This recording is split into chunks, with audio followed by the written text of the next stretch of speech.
عصر اور مغرب کے بیچ کا جلالی وقت تھا۔ وہ ہاتھ میں فون لیے پشت ٹکائے بیٹھی تھی۔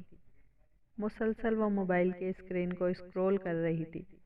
اچانک لائٹ کے جانے سے پورا کمرہ تاریکی میں ڈوب گیا تھا۔ بند گیٹ کے پیچھے سے عجیب بھاری آواز آ رہی تھی۔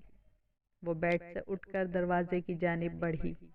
جیسے ہی اس نے دروازہ کھولا، سامنے ہی بھیانک چہرہ تھا۔ وہ بھاری آواز اسی بھیانک چہرے کی تھی، جسے دیکھتے ہی وہ اونچی آواز سے چلائی۔ اسی وقت اسے اپنے پیچھے کسی کا وجود محسوس ہوا۔ آہستہ آہستہ چہرہ موڑ کر اس نے پیچھے دیکھا تو پھر سے ایک بار اس کی چیخ نکل گئی۔ اب کی بار چہرہ خوفناک نہیں تھا، ہلکی نیلی روشنی میں کسی کا وجود نمایاں تھا۔ وہ چیختی ہوئی مین گیٹ کی جانب بھاگی۔ جیسے ہی گیٹ کھولا تو سامنے اذلان سے ٹکرائی، اور پھر ایک بار اس کی چیخ نکل گئی۔ وہ بہت سہمی ہوئی تھی۔ اذلان نے پریشانی سے پوچھا، کیا ہو گیا ہے؟ تم کیوں چیخ رہی ہو؟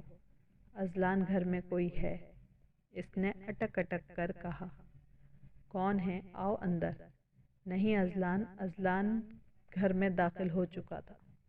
یہ اتنا اندھیرا کیوں ہو رہا ہے؟ لائٹ نہیں ہے۔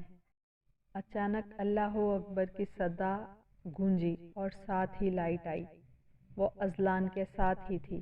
جمیلہ بھی گھر سے باہر تھی۔ اس کے آنے تک وہ اذلان کو پکڑے بیٹھی تھی۔ آدھی رات کو وہ اذلان کا نام لیتی اٹھی، جس سے اذلان بھی اٹھ گیا۔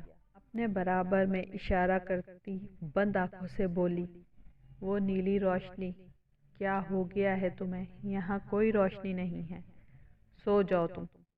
وہ کالے گلاب کے نیچے دبی تعویذ۔ کون سی تعویذ؟ کمرے کے باہر وہی بھاری آواز ابھرنے لگی۔ اذلان بھی پریشانی میں مبتلا ہو گیا۔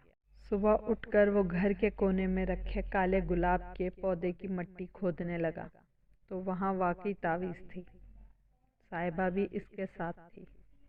گھر کے اندر سے شیشوں کے برتن گرنے کی آوازیں آنے لگی۔ دوڑتی ہوئی جمیلہ گھر سے عجیب کیفیت میں باہر آئی۔ کریم چاچا وہاں کے پرانے رہنے والے تھے۔ انہوں نے شام کا منظر بھی دیکھا تھا۔ اذلان گھر میں گیا، دونوں کو لیے تو ٹوٹے برتن کے ٹکڑے پڑے ہوئے تھے۔ اچانک دروازے پہ دستک سے تینوں ہی چونک گئے تھے۔ دروازے پہ مجیدن چچی تھیں، جو تینوں کو رات کے کھانے کی دعوت دینے آئی تھیں۔ رات کے وقت تینوں کریم چاچا کے گھر پہ موجود تھے۔ دیکھو بیٹا، جو کچھ تم لوگوں کے ساتھ ہو رہا ہے وہ کوئی معمولی بات نہیں ہے۔ شاہی بازار میں ایک آدمی ملے گا جو طوطے سے فال کھلواتا ہے، تم اس سے جا کر ملو، مزید کوئی بات نہ کرنا۔ وہ لوگ کھانا کھا کر جا چکے تھے۔ رات کی نیند حرام تھی۔ اللہ اللہ کر کے صبح ہوئی تو وہ اس آدمی کی تلاش میں نکل گیا۔ کچھ دیر بعد اذلان اسے ڈھونڈنے میں کامیاب ہوا۔ ساری کہانی سنانے کے بعد طوطے والا اذلان کے ساتھ گھر آیا۔ اس نے کچھ آیت بتائی اور کچھ تعویذ دیا۔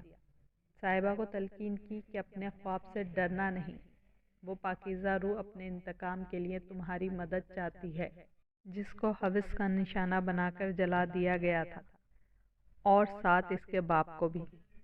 یہ اس بری طاقت سے تمہاری حفاظت کرے گا، اس نے کالا تعویذ پکڑاتے ہوئے کہا۔ اذلان نے اس کا شکریہ ادا کیا اور باہر تک چھوڑنے گیا۔ صاحبہ بازو میں تعویذ باندھے آیت پڑھتی ہوئی لیٹی۔ کافی دیر بعد اسے گہری نیند آئی اور وہ پھر سے خواب میں نیلی روشنی کو دیکھ رہی تھی۔ وہ ڈر سے آنکھیں بند کی ہوئی تھی اور اس کا پورا وجود پسینے سے گیلا تھا۔ لیکن طوطے والے آدمی نے آنکھ کھولنے سے منع کیا تھا۔ خواب مکمل ہوتے ہی وہ اٹھی تو اذلان نے اسے پانی پلایا۔ گھر کے چار کونوں میں تعویذ تھے، جس کو صبح ہوتے ہی اذلان نے نکال دیا تھا۔ آخری تعویذ میں اذلان کا ہاتھ بھی زخمی ہو گیا تھا۔ مغرب کی اذان کے بعد خاں صاحب کے اکلوتے بیٹے کی موت کا اعلان ہوا۔ کافی لوگ اسے دیکھنے آئے تھے۔ اس کے جسم میں جگہ جگہ جلے کے نشان تھے۔ کریم چاچا مسکراہٹ لیے اذلان کے پاس آئے۔ بیٹا تم نے برسوں پرانے ظلم کا بدلہ لے لیا، ہو گیا اس کا انتقام پورا، اب وہ کبھی تمہارے خواب میں نہیں آئے گی۔ آج ظلم اپنے انجام کو پہنچ گیا ہے۔ اذلان صاحبہ اور جمیلہ کے چہرے پر بھی مسکراہٹیں تھیں۔ رات سکون سے گزر گئی۔ صبح آنکھ کھلتے ہی انہوں نے پیکنگ شروع کر دی اور پھر اس گھر کو چھوڑنے کا فیصلہ کیا۔